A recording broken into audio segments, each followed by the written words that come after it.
Selamat berjumpa kembali.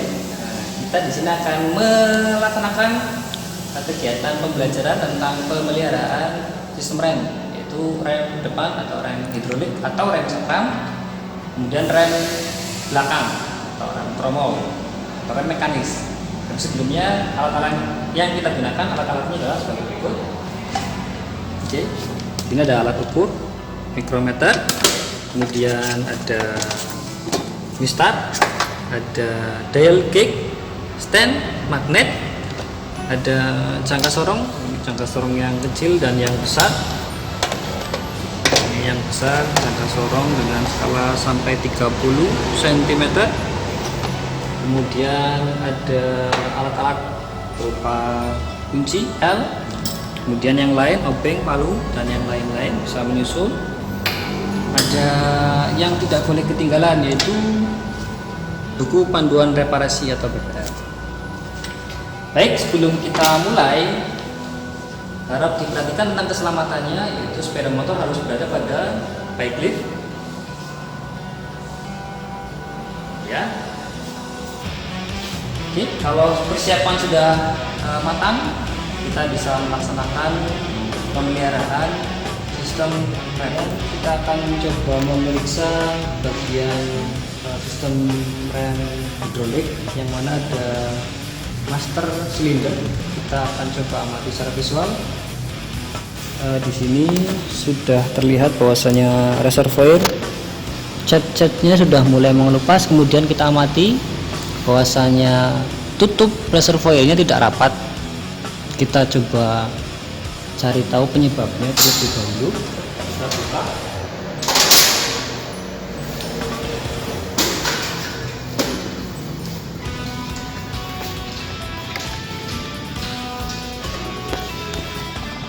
Oke, kita buka. Dari bautnya pun sudah, skrupnya pun sudah mulai haus seperti ini. Nah, kita lihat sama-sama. Untuk karet diafragma yang ini sudah rusak ya, artinya tutup tidak bisa tertutup rapat, menutup rapat, akhirnya minyak keluar. Nah, ini untuk minyak masih ada ya, minyak masih ada, tapi untuk karet diafragmanya sudah rusak, maka harus diganti. Kalau tidak diganti, maka semakin lama minyak akan tumpah seperti ini. Jika seperti ini, maka akan rusak cat permukaan dari tangki atau reservoir tank, yang mana coba kita amati lagi yang ini.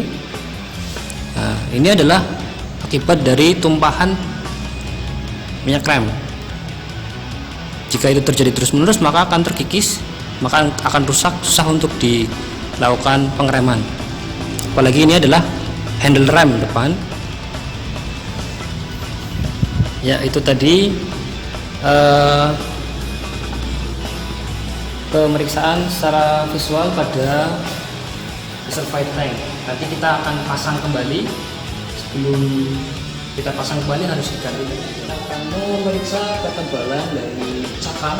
Alat yang kita gunakan adalah mikrometer dengan skala 0 sampai 25 mm, 0,01 mm. Sebelum kita gunakan, harus kita kalibrasi terlebih dahulu.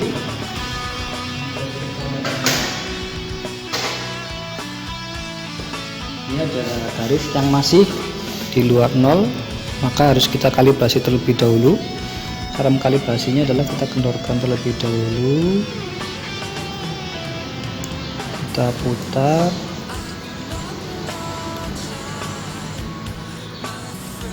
sampai ke titik 0.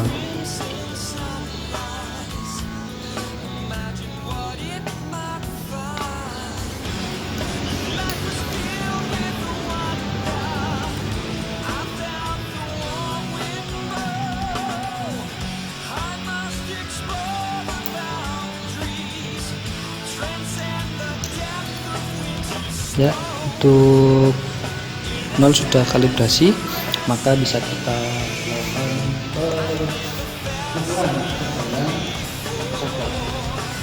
lakukan Lakukan pengukuran ketebalan cakram pada 1, 2 sampai 3 titik untuk mengetahui ketebalan dari cakramnya.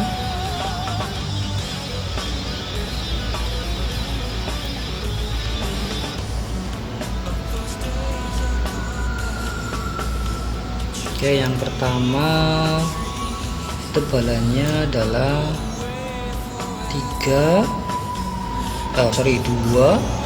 11, 12, 13 2,13 mm titik yang pertama. Kemudian titik yang kedua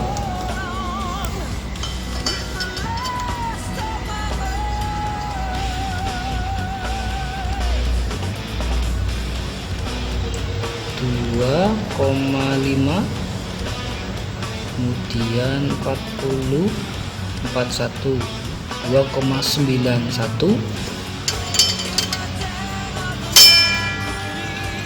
dan titik yang ketiga atau titik terakhir boleh adalah 2,5, 2,35, 36, 37, 38, 39, 2,89. Oke, kita titik yang kita ukur di bawah 3. Nah, kemudian kita lihat di sini batas servis dari ketebalan adalah 3,5. Ya. Kalau kita amati batas servisnya adalah 3,5 mm. Sedangkan tadi yang kita ukur ketebalannya sudah di bawah 3,5. Berarti cakram ini sudah layak untuk diganti karena sudah melewati batas 3,5 gitu. Jadi ya harusnya dari pemeriksaan komponen pada sistem rem hidrolik, yaitu pada cakram rem atau disc brake, kita akan memeriksa keolengannya menggunakan alat ukur dial gauge.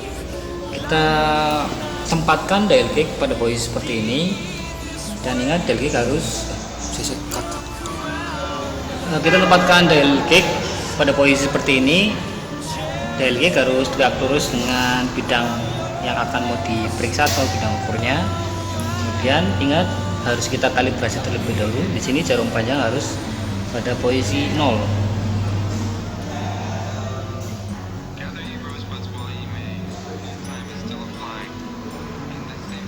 Ya, sebentar lagi.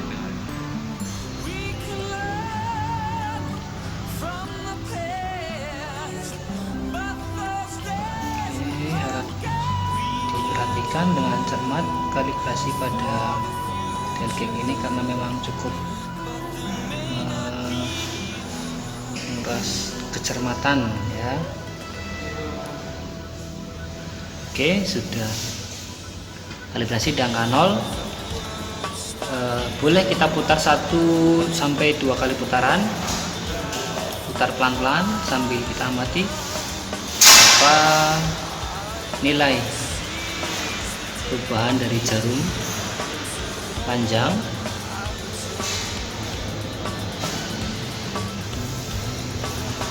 Oke, 1 kali putaran belum.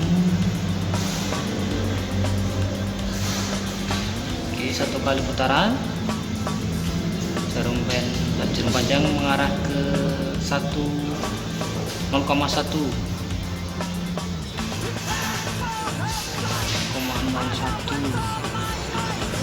ya. Oke, pembacaan pada dial gauge adalah 0,01 mm.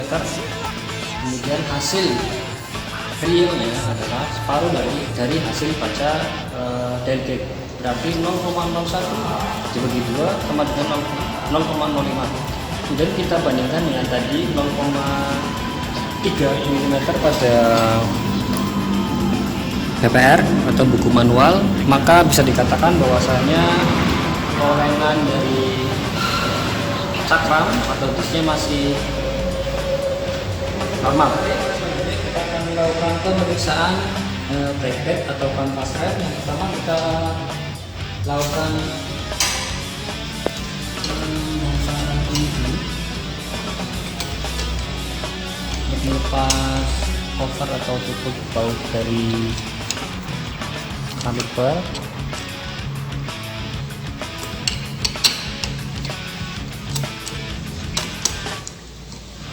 Ada dua pengencang dari pad.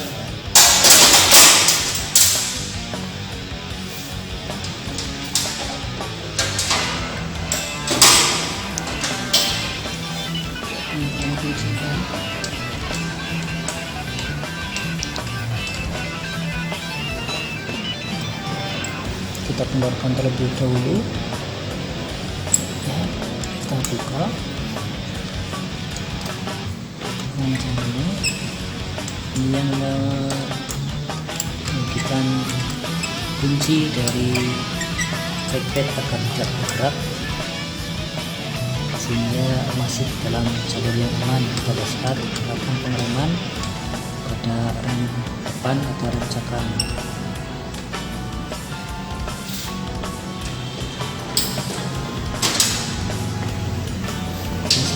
Kita lepas kaliper pada dudukannya.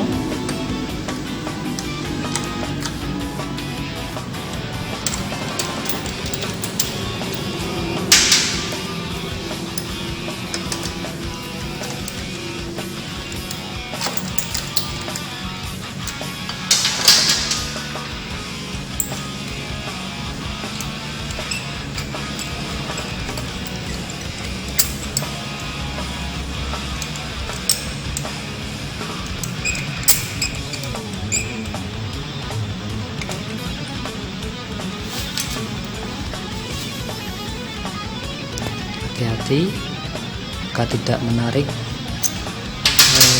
kabel atau selang minyak rem.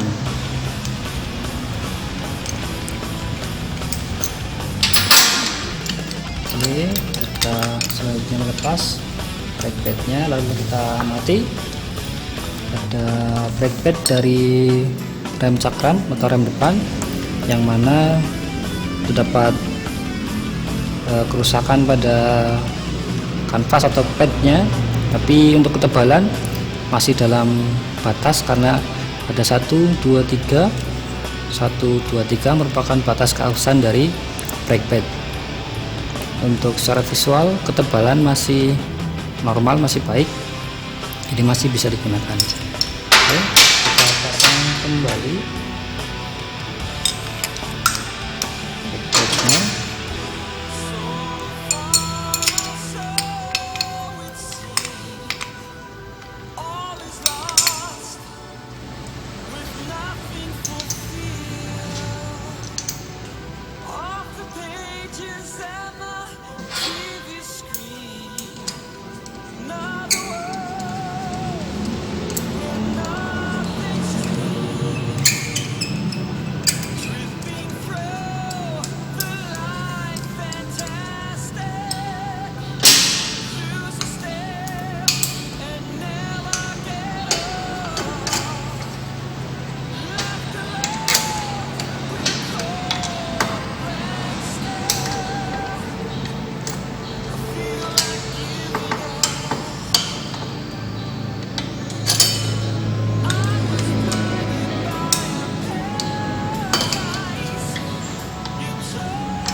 Oke, kita kencangkan kembali baut kencang dari dudukan kaliper.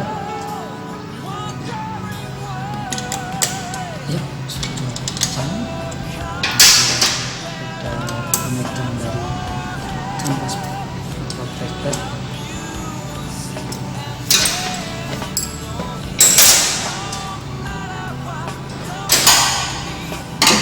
Tutup kembali.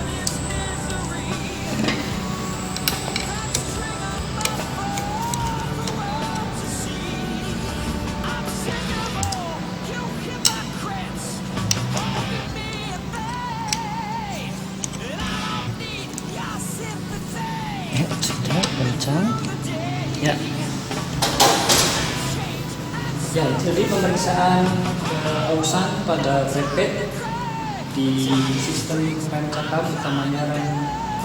Oke, kita di sini akan melakukan pemeriksaan diameter tromol pada roda belakang. Yang kita gunakan adalah jangka sorong atau Piper dengan skala ukuran sampai 30 cm, maksud saya. Dan kita lakukan pemeriksaan diameter dalam menggunakan bagian panel cover yang sebelah sini. Ini kita masukkan ke salah satu sisi terlebih dahulu.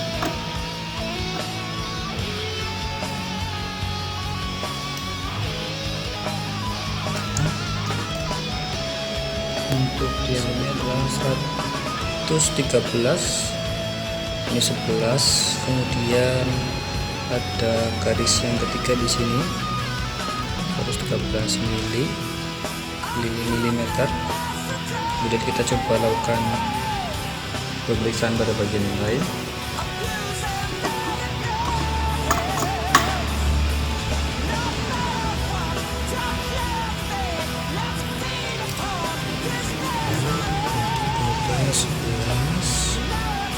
Kemudian ya masih sama 113.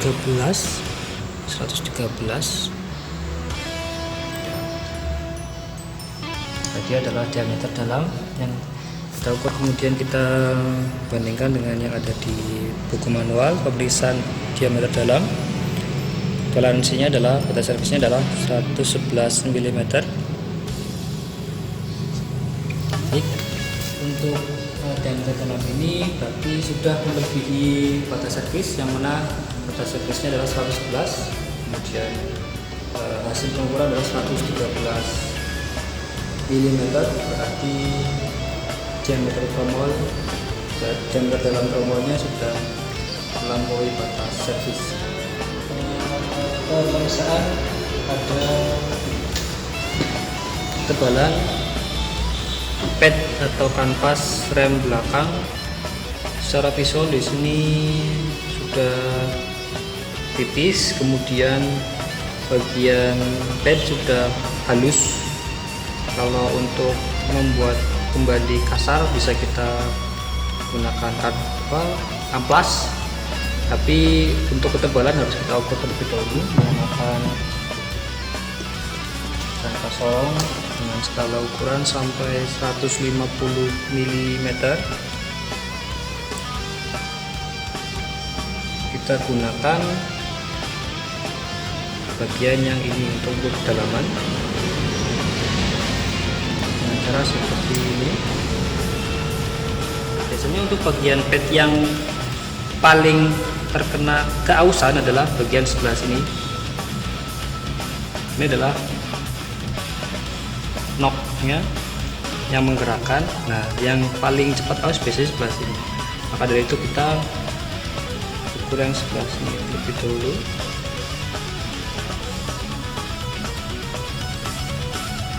Oke.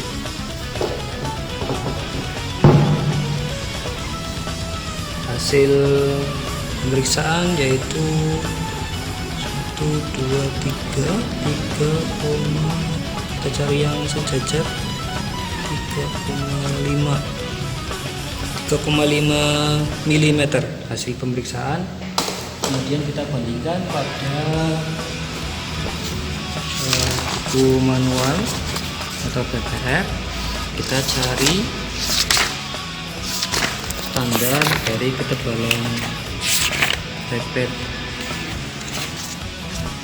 Ya, untuk ketebalan kanvas rem untuk standar adalah 4 mm. Kemudian batas servisnya adalah 2 mm. Hasil pengukuran tadi adalah 3,5 mm. Maka ketebalan kanvas masih dalam batas standar. Kita akan melakukan pemeriksaan free play. Kemudian ada sebuah indikator di bagian belakang sepeda motor, itu di roda belakang. Kemudian yang kedua adalah peninggalan free play. pertama kita periksa dulu yang ada seperti ini. Ada semacam tanda atau wear indicator di sini yang menerangkan bahwasanya jika segitiga ini sudah melewati segitiga yang ada di sini, itu tandanya kanvas rem sudah aus, misalkan seperti ini. Nah, misalkan ini sudah melewati segitiga yang di sini, berarti tandanya kanvas rem sudah aus. Tapi kita lihat sepertinya belum melewati wear indikator, yang artinya di sini masih normal. Kemudian kita akan melakukan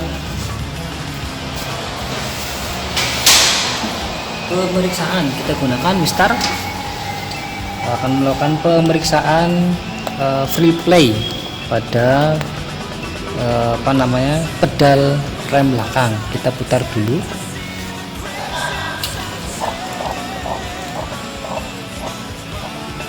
Ya, untuk free play dari pedal rem belakang ini sekitar 40 mili ya, 40 mili. Maka harus kita lakukan penyetelan. Sebelumnya kita lihat terlebih dahulu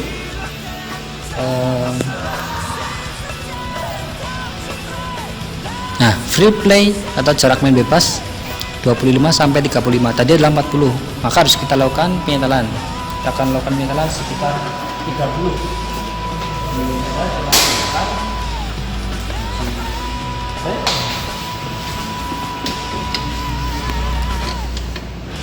Kita kencangkan.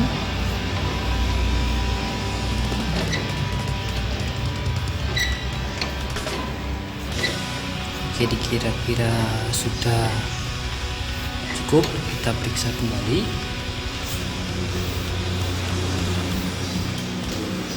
Replaynya. Oke, kita coba. Oke, untuk free play sudah mencapai 30 ya. 4, 5, 6, 7. Oke, 4, 5, 6, 7. Nah, di sini rem sudah mulai berhenti. Kita amati sama-sama kembali. Oke, 1, 2, 3. Oke, baik, itu tadi adalah beberapa poin-poin pemeriksaan dan juga penyetelan pada sistem rem, utamanya pada rem depan, rem cakram, kemudian rem belakang atau rem terowongan. Di antaranya ada pemeriksaan secara visual dari mulai reservoir tank, kondisinya seperti apa, kemudian kolengan disk atau cakram, pemeriksaan ketebalan ped itu yang di cakram atau rem depan, kemudian ada pemeriksaan dan juga penyetelan free play dan yang lain-lain. Mungkin itu pemeriksaan yang dilaksanakan pada sistem rem. Semoga bisa bermanfaat. Sekian.